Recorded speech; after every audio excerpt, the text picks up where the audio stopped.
Hey everyone, how's it going? Matt here, author, evil genius, and the second person to ever pass the Kobayashi Maru scenario. So today what I want to talk about is Star Trek Discovery and what I think about it and whether or not it's good. I'm a longtime Star Trek fan, and when Discovery was first announced, I was very excited because we'd been without a Star Trek series since, Enterprise, which was a long time ago, probably about 10 years. And the J.J. Abrams movies, while I enjoyed them, they weren't really kind of scratching that Star Trek itch that I had. So when Discovery was announced, I was really excited. But then as details started coming out about what Discovery was going to be about, I started kind of cooling off to the idea of this show, especially after Brian Fuller left the production as showrunner. So I'm a big Brian Fuller fan. He cut his teeth on Star Trek Voyager, I believe. Might have been Deep Space Nine, I can't remember exactly. But needless to say, Brian Fuller had some, background in Star Trek, and by and large, I've really enjoyed his TV shows, especially Hannibal. If you guys haven't seen the NBC version of Hannibal, it was absolutely brilliant, and Brian was basically responsible for that show and how good it was. So Brian Fuller is a very talented producer and writer, and his leaving the show was the first warning sign to me that something was going to go wrong. Needless to say, it being Star Trek, I was willing to kind of overlook all the troubling signs that I was seeing and give it the benefit of the doubt. And I think that's important, going into any TV show, is that, you give it a fair shake. You don't want it to be bad, you want it to be good because you want to be entertained and you want, something to watch, especially when it comes to, a legacy program like Star Trek. So I've been a fan of Star Trek since The Next Generation, and my favorite series is probably DS9. And fun fact, I was actually working at Paramount Studios in Hollywood when Enterprise was being shot, so I got a lot of insight into that show. I really wanted to kind of reserve my judgment of Discovery until I saw at least the entire season. Because sometimes shows don't start off very good and they get better as they go along. Some shows start off really strong and then kind of like lose their way and go off the rails. So, instead of doing like an episode by episode recap and review, I wanted to do kind of an overarching season-wide review and recap to let you guys know what I think.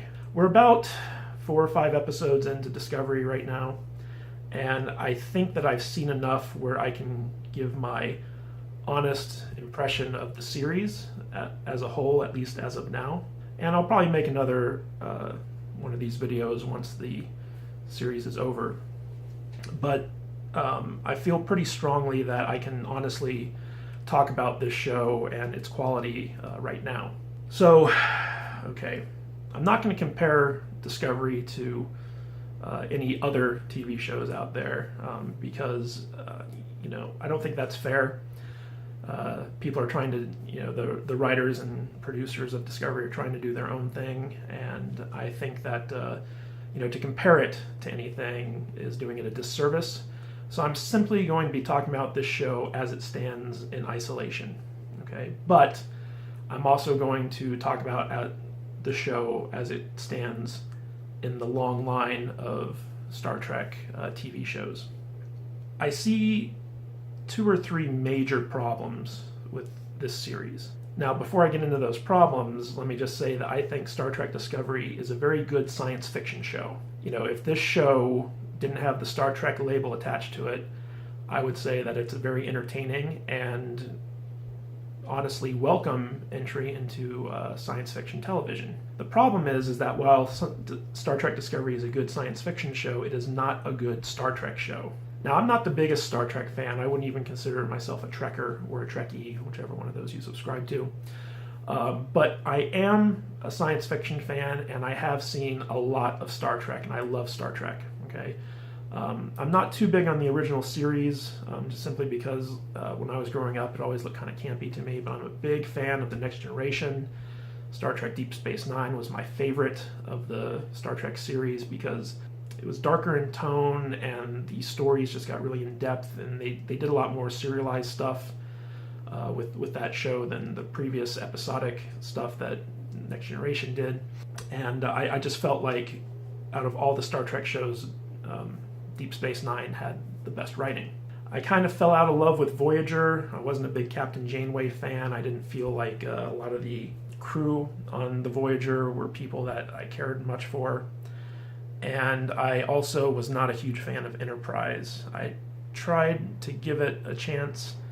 I sat down and watched, the first season when it first aired on UPN, but the writing was just so bad on that show, at least in the early stages, and it just so disrespected canon, and that theme song was the bane of my existence. I hated that thing. So I just couldn't bring myself to get into Enterprise. So, my involvement with Star Trek kind of went like this. It was like Next Generation got me hooked, DS9 was really good, and Voyager not so much, and then Enterprise just kind of fell off a cliff for me. And that was around the time that Paramount decided that there was some Star Trek fatigue, and they didn't want to continue with the TV series, and they started looking at relaunching the movie franchise. So we had this big hiatus of Star Trek for about 10 years before Discovery was announced, and I think that was because after the failure of Star Trek Into Darkness in terms of fan reception and pretty much mainstream reception, and with the lukewarm reception of Star Trek Beyond, even though it was a very good Star Trek movie, it didn't set the box office on fire. The powers that be felt that they needed a new Star Trek show, and so that's how Discovery got started. And as a science fiction show, like I said, I feel like it's a good show, but it's not a good Star Trek show. Star Trek has always been about, exploration and finding new things and being better people. It's about the pinnacle that humanity can achieve or strives to achieve. In fact, if you watch the premiere of Star Trek The Next Generation, which is where Q basically puts humanity on trial, and Captain Picard and his crew basically have to argue for the case for humanity, that we can be better than we were, that we can transcend war and poverty and all the ills of society and become an enlightened society that brings good into the universe. To me, that's always been the crux of what Star Trek is, which is that the message that humanity, for all its faults, is inherently good, and that as we evolve and go out into the universe, we spread that goodness to all different aliens and races and planets and anomalies and what have you. And as we tackle more and more complicated discoveries out in the universe, it's our humanity that allows us to solve these puzzles and overcome these perplexing moral quagmires, if you will, that we run into with other alien races. And that's always been a very hopeful message to me. Star Trek's not always bright and hopeful. It has its dark turns, and it has its character conflicts and things like that. But at the crux of every Star Trek series was that one kind of overarching principle that I think Gene Roddenberry created and really hammered home in the series that he worked on, was this inherent goodness in humanity that can go out there and be spread across the universe for the betterment of everyone. So to me, that's the essence of Star Trek right then and there, is that core element of humanity being good. Now, what it seems like the producers and writers of Star Trek Discovery are doing is to take it in a little bit of a darker scenario. You have the war with the Klingons, you have this shady captain who's running this shady ship, and it's all for the war effort, and the main character's a mutineer, and all this weird stuff. The crew doesn't really get along with one another, and it's basically what I'm saying is that Discovery is missing that kind of core concept of humanity being good, at least in the initial phases of this show, within 4 to 5 episodes. And to me, that's a real problem. Now, over the course of the season, we might see this develop, but I kind of have the feeling that we're not going to. And that's strictly a decision on the producers and writers' part, because they wanted to make a darker, edgier version of Star Trek. So here are the big problems with Discovery as I see them. Problem number one is that I feel like this series was designed and shot to be binge-watched. And the big issue here is that they're doing it week to week, like the typical TV show. So that is the number one problem with this show, because I feel like if we were to watch everything in sequence as like one big story, one big serialized story as it was initially conceived, we might have a different take on this series, because the producers have come out and said time and time again, just wait, there's a plan in place, there's a reason for all these changes we made, so just be patient with us. And I feel like if this show had been released on Netflix to be bingeable, or even Amazon, we'd be having a very different discussion about Discovery right now. Because honestly, I felt like the pilot episode, the first two episodes with the Battle of the Binary Stars, I felt like that was a strong episode, and it definitely got me interested in the show. But I feel as though, because it was meant to be like broadcasted on TV to get people into CBS All Access, they didn't incorporate it as well as they could have into the overall series, because it feels like the series really started with episode 3, which is where we're introduced to the ship Discovery and that crew. So the fact that this show was meant to be binge watched and CBS All Access is drip feeding it to us is an issue, and that's more to do with the studio than it is to do with the show itself. But I feel like people would be enjoying the show more if they were just able to kind of dive into the story and this new kind of universe and concept that the producers are trying to create for us, and just get a feel for it right off the bat, instead of having to wait week to week to week on an on-demand service. There's no reason why an on-demand service can't give you everything all at once. The only reason that CBS is doing it this way is because they want to drag out the subscriptions. I personally subscribe to CBS All Access. I'm paying $10 a month for the commercial-free stuff. I haven't watched anything on there other than Star Trek. So I'm basically I signed up because I wanted to support Star Trek, and I wanted to tell CBS, yes, I want more Trek. But their whole business model for this thing is just so shady. The fact that, they're getting everyone onto the CBS All Access thing, and then they're dripping it out week to week, I really hate that. I want everything all at once, but the reason they're doing that is, number one, they're going to get 2 months subscriptions out of me, at least, and probably most Trek fans, until the Star Trek Discovery goes on hiatus, okay? And then there's going to be a month in there where, no new Star Trek comes out. And then in January, it's going to start up again for the second half of the first season. And then it'll go until February. So that's basically 5 months worth of subscription, revenue that they're trying to squeeze out of people just based off of this Star Trek series alone. Now, with Netflix, you're paying $10 a month, but you're getting no commercials, you're getting full series right away, and you get a wide variety of stuff. With CBS All Access, yeah, you get access to all the CBS original shows, but most of those shows I don't think are very good.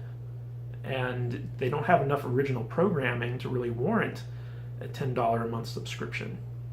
So basically what this tells me is that they're valuing Star Trek Discovery at $50 per person, per viewer. That's their kind of, profit point. And if you look at how, Amazon operates when you buy TV series on there, you're usually paying about $30 to $40 for an entire TV season. If you use Amazon Prime at all, that's usually the price point for the stuff that you can order on there in terms of TV. So Star Trek Discovery is even at a premium for that. It's about $20 more. I guess if you get the commercial version, which shouldn't even be an option if you ask me. I think it's $5 for the commercial option of CBS All Access. So in that case, it's $25, which I guess is closer to the Amazon price point. But I think that, so if you average out between the 50 and the 25, you get somewhere around 30 in there. But the whole business practice, the whole business model for this CBS All Access thing is really crappy to me.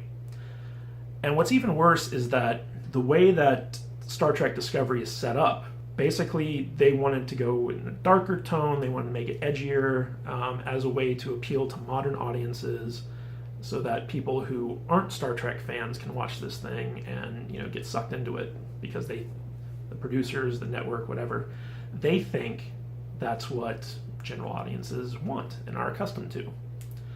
Well, here's the thing though.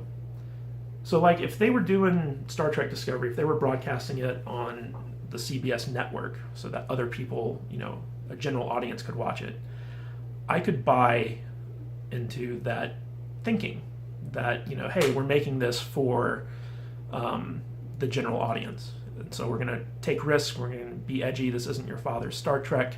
This is meant to appeal to a new audience and bring new people into the Star Trek fandom. Yeah, I'm not buying it, simply because it's on All Access. You see, the fact that basically CBS decided to hide Discovery behind a paywall means that only the hardcore Star Trek fans are going to subscribe to this paywall. So who are the new fans that this show is meant to appeal to? They're not even getting to see it, okay? Because they don't care enough about Star Trek to want to subscribe to CBS All Access. The only people who care enough are people like me and other hardcore Star Trek fans, or even mild Star Trek fans who are, willing to give Discovery a try. So the fact that they're kind of, changing and altering Star Trek in ways that upset the fans is simply mind-boggling. If anything was worth making fan service for, it's a brand new Star Trek series after a 10-year hiatus that is designed specifically to pull fans into a on-demand paid subscription model. I believe this is why Star Trek Discovery has been flawed from the beginning, because there's a mismatch between the concept of the show and who it's meant to appeal to and how they're delivering it to people. Very few new CBS All Access subscribers are casual fans of Star Trek. People who aren't fans of Star Trek aren't going to bother subscribing to CBS All Access, okay? So that just leaves us, the hardcore Star Trek fans, who are subscribing just to see this show. Now, with that in mind, okay, I'm going to start looking at this show from an artistic perspective. My writer brain looks at this show in certain ways. The biggest issue with Star Trek Discovery, in my opinion, is the lack of likable characters. Within the first couple episodes of any other Star Trek series, you usually have some type of crew dynamic or character that you can latch onto. With the original series, it was Kirk, Spock, and McCoy. With the Next Generation, you had Picard, Riker, Geordi, Data, Worf. You had a ton of great characters in Star Trek: The Next Generation. And with DS9, my favorite, the thing that really got me hooked with DS9 was two characters. It was Quark and it was O'Brien. Those were my two favorite characters throughout the series. And they were very different characters, but I liked them both for very different reasons, and those were the characters that kept me coming back to that show. When it came to Voyager, I really didn't like Janeway, so it was hard for me to kind of get into that show. The only character I really liked on Voyager was Tom Paris. And then with Enterprise, I liked Archer a little bit, but none of the characters ever really hooked me, which is probably one of the reasons why I never really got all that into Enterprise. When it comes to Star Trek Discovery, there are a number of characters that are either non-existent or entirely unlikable. Now, one of the interesting things about Discovery is that this is the first Star Trek series that hasn't focused on a crew. This is a Star Trek series that focuses on one single character, and then she has supporting characters around her. It could be argued that the previous Star Trek shows were true ensemble series, okay? And that means that there was a large cast, and the show revolved around everyone in that cast. Now, you'd have a focus on the captain and, his kind of like personal crew, like the first officer, science officer, doctor, whatever. But each supporting character kind of came to the forefront at a certain point and would have, episodes revolve around them, and we'd get to see them and know them and love them and, really get into their characters. With Star Trek Discovery, we just have Michael Burnham. She's the main character. And then we have all these other characters that kind of interact with her, but they're not really part of her crew, like she's so isolated because of what she did that she's not connecting with any of these characters. But most of all, she's just plain unlikable. As a storyteller, there are certain tricks that you can use to make characters instantly likable. Stuff like making them funny, making them extremely good at their job, putting them in some type of undeserved misfortune or what have you. There are lots of little storytelling tricks that writers can use to make likable characters. And so far, Michael Burnham has failed to meet any of those criteria. Any misfortune she came upon, she deserved because, she was responsible for. She makes these strange decisions that go completely against logic. For instance, when her and the captain beamed on board the Klingon ship in the second episode to try and capture the Klingon leader, Michael made a point about, having to capture this guy alive, otherwise he'll make him a martyr. And then when she had the chance to do that, she just up and kills him. Sorry for the spoiler if you haven't seen it.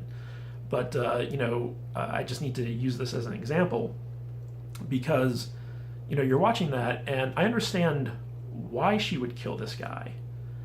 But if she really believed what she had said and she was actually trying to stop a war, she would never have done what she did. So the character logic is just out the window, and that's the writer's fault, I think, and it reflects poorly on the character of Michael to begin with.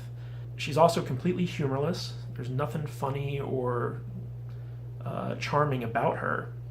And I think that's a reason, that's one of the byproducts of how the actress is choosing to play her, but it's also a byproduct of how the character was conceived, because she's a human, she's supposed to be trained, brought up as a Vulcan. So she's in this constant struggle of trying to suppress her human side, but it keeps popping up at inopportune times and conflicting with her Vulcan training.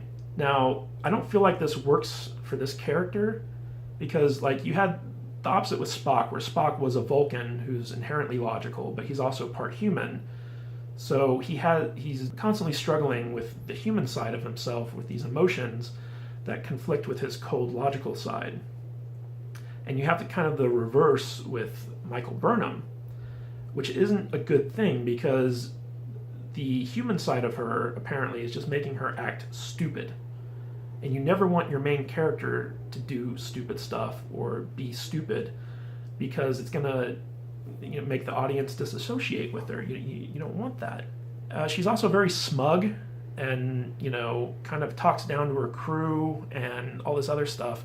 She just does all these things that make you not like her. And since she's the main linchpin of this show, that really hurts the narrative, in my opinion.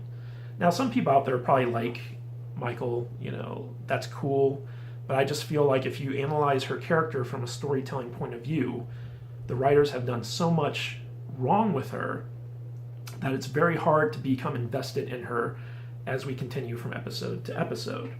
Now, Michael's not the only unlikable character on this show. I feel like every character that's been introduced either hasn't been given enough screen time to really develop into an actual character yet, or they're also jerks.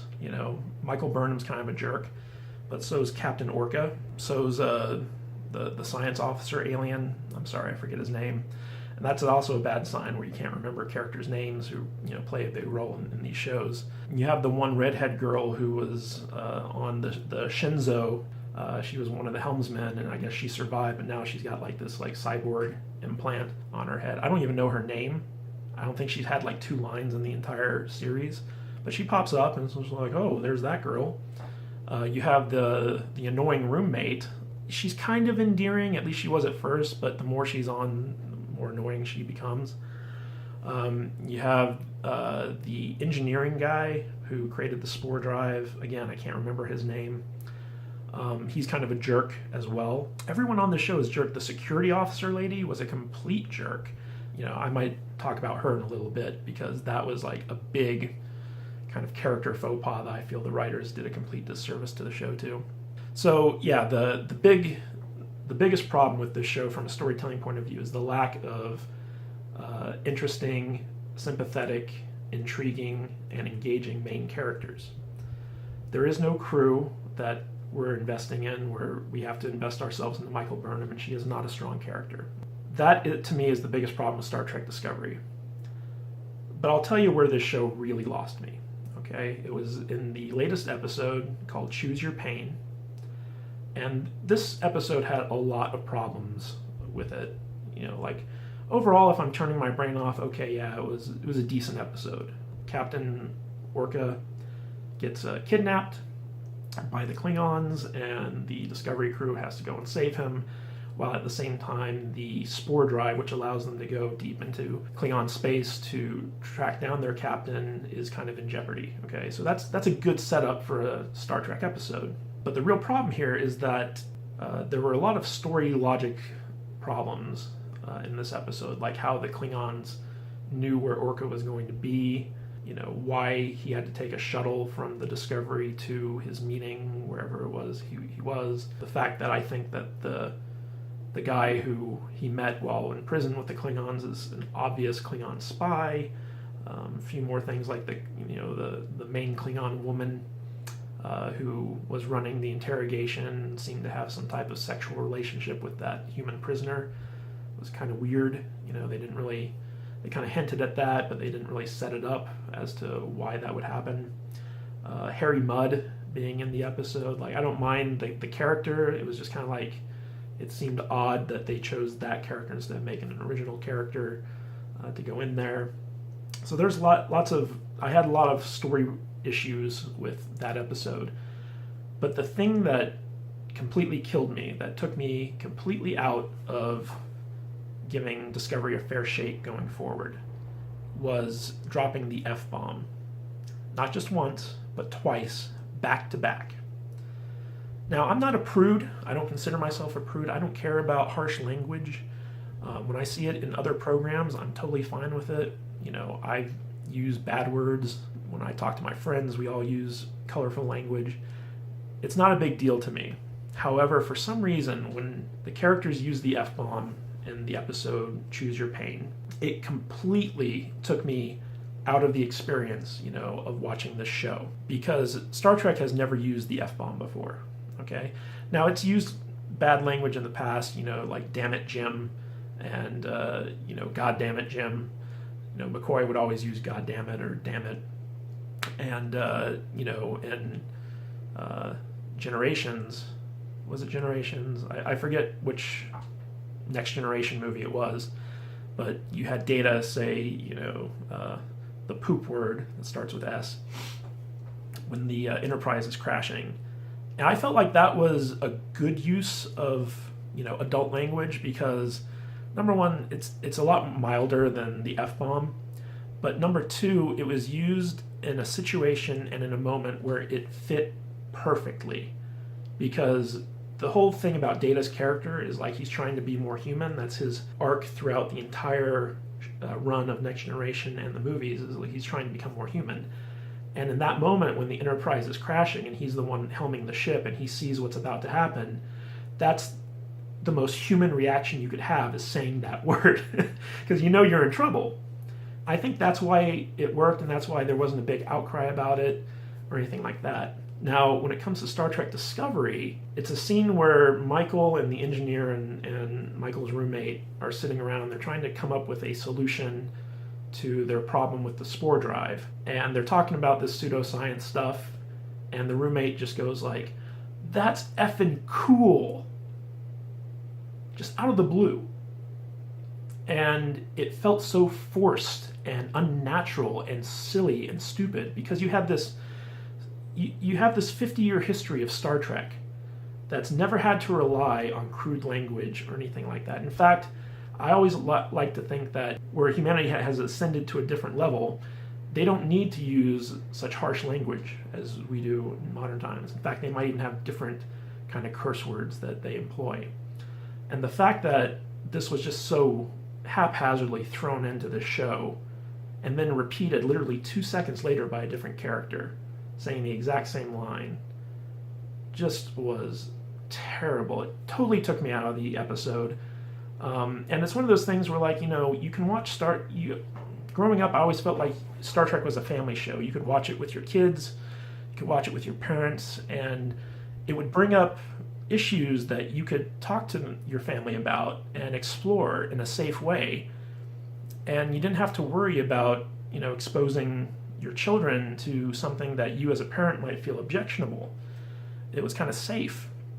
And to me, dropping these F-bombs just showed that Star Trek Discovery is not family safe. It's not something that you can sit around with your kid or your parents or what have you and just casually watch. It's something that your parents would have to screen for you beforehand before a child could watch it. And that's not Star Trek to me. That's not something that I believe is healthy for a hopeful science fiction show. Now, Star Trek Discovery is rated TV-MA, and it has a darker tone, and I've seen a lot of people say, like, oh, you have a problem with the F-bomb, but you don't have a problem with, the extreme violence. And violence has always been a part of conflict. In every Star Trek series, you have some form of violence or another, but it's not gruesome violence. You're not seeing, like, gory blood, people's insides being ripped out or anything like that. It's kind of like, it's toned down violence. I think that's something that is just inherent in drama, is you have to have violence, you have to have conflict. So, no, I don't have a problem with the violence, but when it comes to harsh language, this is stuff where if kids pick up on it and they go out into the world and they start repeating this stuff, that reflects badly on them, that reflects badly on the family. Me and my girlfriend, we work very hard not to curse in front of our 3-year-old because we don't want him thinking it's okay to go out there and talk like this in society. Like, when he matures and, he learns how to, differentiate between what's appropriate and what isn't, if he wants to swear, it's a free country, he's got free speech, he can do what he wants. But as parents, we feel that it's incumbent upon us to teach him what's appropriate and what isn't. And I feel like because of this, like, I can't watch Star Trek Discovery with, my kid when he's, old enough to appreciate it. He's going to have to wait until he's at least a teenager before I would feel comfortable, showing him Discovery or allowing him to watch it because of this type of language. And I feel like that just further alienates an entire fan base of the Star Trek community, because a big portion of the Star Trek fandom are younger kids who love science fiction and love the world of Star Trek. And when you have a situation where, number one, it's a darker tone, and number two, you're throwing in these terrible, words that families might find objectionable, you're basically saying, hey, we don't want this entire subset of Star Trek fandom to, be able to see this show. So when you cut out, the new people, because of the business model, and you cut out children, you're left with, like, a very narrow swath of the fan base who you're already pissing off because you're making so many changes to the canon, like the look of the Klingons, the look of the uniforms, the new technology that doesn't match up with the previous series, and you're just doing a lot of things that are making people upset. So there are people out there who don't mind the F-bombs, they were cool with it, but to me, I feel like it was an unnecessary addition that alienates fans needlessly. So going forward, I think I'm going to continue to watch Discovery, and I'm going to continue to appraise it, but I've completely checked out of trying to be objective about it because of this use of the F-bomb. Because this, to me, when that happened, it made it clear, 100% clear, that this was not Star Trek. This was something completely different, and that after 10 years, we still haven't gotten a new Star Trek series. Well, if you count the Orville we have, but I look at Orville as its own thing, and I will be talking about that in a different video. But I can tell you right here and right now that Star Trek Discovery is not a Star Trek series. It doesn't have the spirit of Star Trek. It doesn't have the core fundamental of Star Trek. And it doesn't have characters that we really care about enough to have it be Star Trek. What it is it's a dark dystopian science fiction drama for adults. And to me, that's not what Star Trek is. And if it is to you, great, more power to you. Like I said, I don't think Discovery is bad. I think that they've made some bad choices. Like, for instance, I talked about this a little bit earlier. The security officer, who basically, she's supposed to be this tactical genius, and yet she thinks it's a good idea to, release this creature that they captured, in captivity, and try to shoot it after it's already been proven to be resistant to phaser fire, and she ends up getting killed. That to me was just so against character and so stupid. And they do this all the time in this show, where they make characters out to be completely dumb because they go against any type of common sense logic that the situation would warrant. Here's an interesting exercise for you. If you wanted to watch the pilot episode, try doing it in a way where you skip over all of the parts where we see the Klingon perspective, okay? If you watch the pilot episode of Star Trek Discovery strictly from the point of view of Starfleet and Michael Burnham, you'll see that every action she takes is completely questionable, because unless we get the perspective of the Klingons, we don't know that her instincts are right. If you look at it from the point of view of the people on the Shinzo, which is the worst name for a Starfleet ship I think I've ever heard. If you look at it from their point of view, she's completely bat nuts crazy, Like there's no reason why she would need to do that stuff. And more so, there's no setup as to why she would feel so strongly about it that she wouldn't trust her captain. Like she would have to try and commit this mutiny that she's accused of. So there's a lot of issues with Star Trek Discovery. And I just wanted to make this video to kind of talk about them because I've been so wrapped up with other things that I haven't had a chance to kind of, sit down and share my thoughts on this stuff. But long story short, Star Trek Discovery, good science fiction show, horrible, horrible Star Trek show. Again, these are just my opinions. I'm coming at this from a writer's perspective and a longtime science fiction fan. I would love to hear what you guys have to say about this because I'm very interested in your feedback and how, my thoughts on this show are shared or disputed based off of your feedback. So please feel free to comment and like and subscribe and all that stuff. But yeah, those are my thoughts on Discovery. I'll probably do another one of these once the season is over to kind of look back on the whole thing, and hopefully they fix a lot of these issues as the show goes along. But I kind of have the feeling that it's just going to get worse, but I guess we'll just have to wait and see. Anyway guys, this is Matt, and I will catch you later.